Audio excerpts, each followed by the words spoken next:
Guys, the time has come. It's time to start talking about Endgame, the thing all of you have been asking about. I see it everywhere on the internet asking about how's Outriders Endgame, is Outriders Endgame compared to this and that. Well, I'm gonna be talking about all of that today, and this is coming from someone who is not an Outriders ambassador, did not get to play the game early, and all of these reviews are my own, but obviously form your own opinion and don't just listen to what I have to say about it. But if you are curious and enjoy the video, consider subscribing. I'm on the road to 10,000 subs and I would love to have you along on the journey. I truly appreciate it. So starting off, let's get the glaring question out the way. Is Outriders like Blink game? I talked about this kind of in my first video, talking about it's like Destiny and Borderlands, and I'm going to tell you that this game is not like either of those for Endgame. Destiny, obviously you have your raids, Grandmaster Nightfalls, anything like that. That's your end game in Destiny, or even something like Trials. In Borderlands, it's similar to it because in Borderlands, you're typically trying to craft your build to run things like takedowns faster, at least in Borderlands 3, or do raid bosses, which I know they're none in Borderlands 3 yet, but that will be coming out tomorrow, actually. So if you want to see Borderlands content, be sure to, stick around the channel as well, because we're going to be posting that a lot too.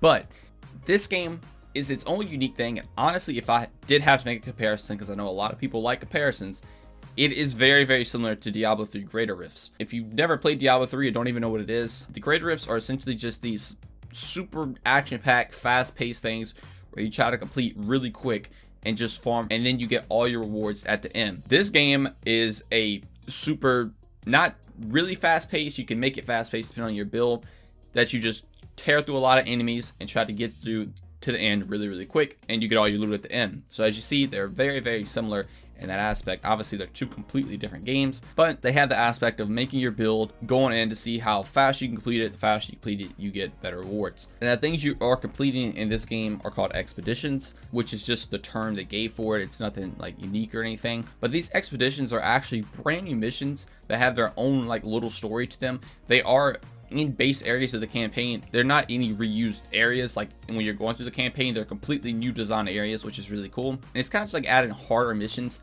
to the end game. And when I say harder, they are absolutely harder. The amount of enemies that come out is insane. The amount of just higher enemies, like you see captains like on a normal basis, like in going through the campaign, you would see one captain, a lot of enemies.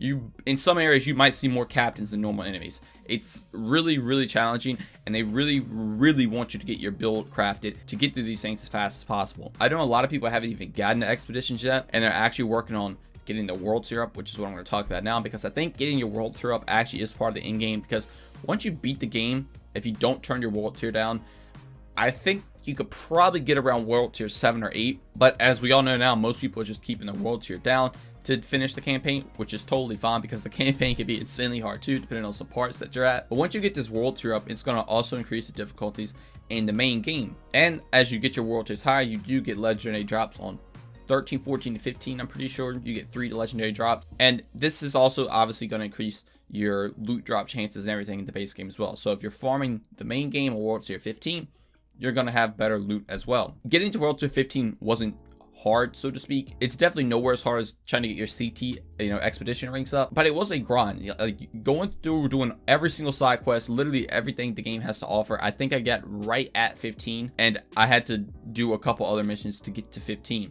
So for the base game players, this always is an option, and there's even a way to farm legendaries in the base game that I actually have a video on if you guys want to go check that out. And it's not the pure in game. It's definitely not what people can fly. Definitely want people to farm over and over again, clearly, but that is a thing, and I want to talk about that in the video to bring attention to it, because I do think it's worth it for people that have no interest in expeditions whatsoever. So getting back to expeditions, as I was saying, these things are hard.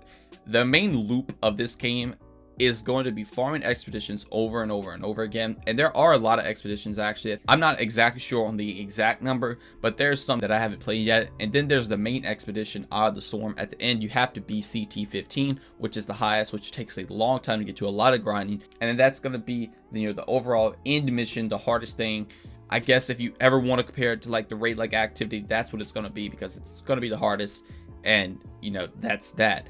But there's a bunch of other missions before that you can do, and you can farm these over and over again. So like I was saying, the end game is to farm these, get these drop pod resources, which is the resource you get for completing these, which is just like a high-end resource where you can purchase really valuable things from some of the vendors. So you're going to be buying that armor to get your gear up, because it is on your level. and you can also buy legendaries from one of the vendors, and also just farming legendaries themselves from the expeditions or purples, just to keep getting your score up to try to get CT15 as fast as possible.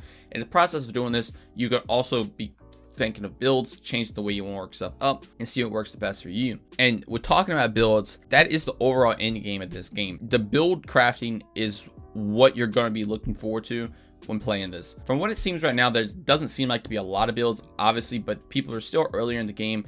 If any build has a, round based thing to it, that's pretty much the one you're going to be using. But I'm almost positive that there are going to be more builds coming out that doesn't involve all the round based skills. It's just people haven't got armor sets for that yet, or just any specific mod that makes it better. So to simply answer the question, yes, the end game is there, but if you don't like just general build crafting and just trying to speed run stuff essentially, then it's not for you. If you do tend to like the more puzzly, group up challenging in-game activities, obviously Destiny raids, it's not like that whatsoever. Or if you like the Borderlands style of in-game where you're just taking on huge bosses or trying to get through raid-like activities now that they have in Borderlands 3, it's not going to be for you. But like I said, if you do enjoy build crafting and really get into the nitty-gritty of min-maxing, this is 100% there for you. You're going to love this game. Now, we'll say a concern I do have is that they do not have any intentions right now to actually add DLC to this game. They literally said they were going to see how everybody reacted to it first and see what the player base was like before they even considered adding DLCs. I'm pretty sure they've already thought about stuff they're going to do, so if they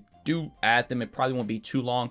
But that does mean that they probably haven't started any process on any DLC at all, so it could be a while before we see any new content for this game, if they even decide to add new content. So as of right now, what you see might be what you get, and I seriously think that might be a huge turnoff for players, because updates and DLC is so common for games nowadays. I know a lot of people do like having games that are simply just, here's the game, buy it, play it, and have fun, and that's about it. Like, you might have updates to fix the game occasionally, but other than that, like that's what you're getting, which can be fun. But I think people are so accustomed to that not being a thing nowadays that this could possibly draw people away from the game. When somebody gets the build they're going for, sure, there are going to be a lot of people that want to get every single build on every single character, but a lot of people just like to get one solid build, and if they can fly through stuff fast, the game's pretty much done for them. They have nothing else to look forward to because there's no content coming out, and they're not going to go back in to try to make the second best build on whatever character they're playing. They get the first best one, they're done. And if that starts happening, the player base could go down dramatically, and obviously nobody wants to see that, because having a healthy game is, great for everything. Not only is it competition for other games to improve their systems, it also just makes the game more fun to play. But if the game is getting no love after the launch of it, like, I don't want to be the bearer of bad news, but that could happen. But overall, I will say that I was pleasantly shocked with how fun this game was. I already talked about the campaign, just the base game in part 1, if you guys would like to go watch that. But for part 2, for the end game, like I was saying, it is there.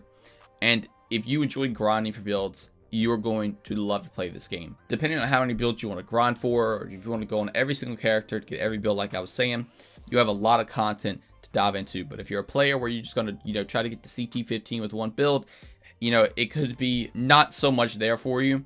And they don't really have intentions to add more to the game. So keep that in mind. If that's the type of player you are, I 100% cannot recommend you the game. Like, I'm not going to lie and say if you're an in-game player and that's specifically what you're looking for, you don't really care about the campaign. Like, I can't say that the game is worth the purchase in that scenario. But if you're not like that, I definitely would recommend buying this. And if you just enjoy campaign stuff, I also recommend buying it, because the base game is also very fun, even getting to World Tier 15. Like I said, it's a little grindy, but it is fun, and there is something there for you to do. So yeah, that's going to be all for Outriders. That has been the base game and end game.